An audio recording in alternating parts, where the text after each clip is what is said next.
Welcome to PenandNet TV.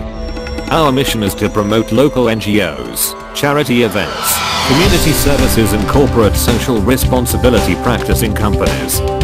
We sincerely invite individual or company to support a non-profit video documentaries by sponsoring the production cost. Each sponsorship will be provided a 30-second advertisement as a complimentary service from us in recognizing your contributions. With your generous support, we will continue to bring you the passion, virtuous and warm-hearted stories of true Penang guides.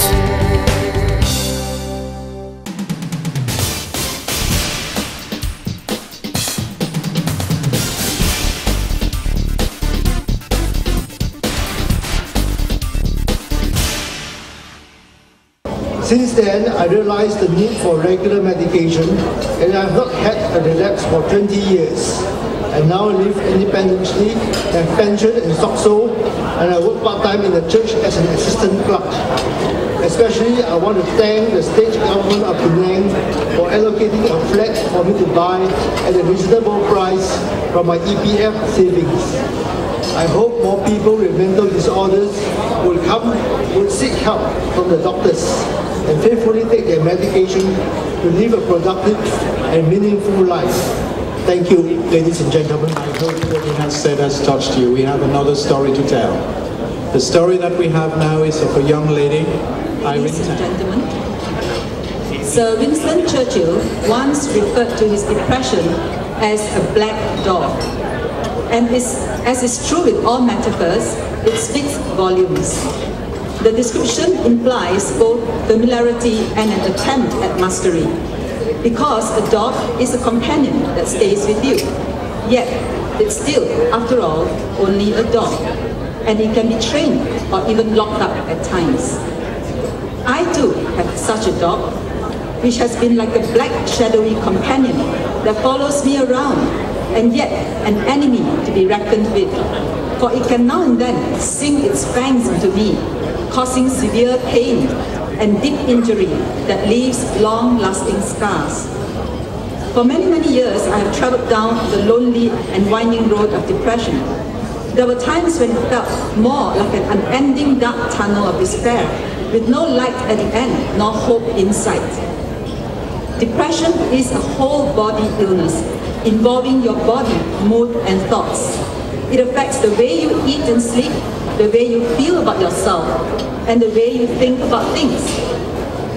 Black, thick, and oozy, depression slithers in silence, taking hold with roots deep in despair and guilt. Slowly, it constricts around your heart, steadily squeezing the life force, the very breath of existence, out and away, leaving you an empty shell, bereft of life. It can also be likened to a roller coaster ride, because obviously there are the ups and the downs, not to mention the upside downs, where your perspective of life is totally out of balance. I thought this was how my life was going to be, cowering in seclusion while the blackness of depression engulfed me like a shroud. Then a friend recommended a psychiatrist to me, and thus I began my road to recovery. As I accepted my illness, I began to heal.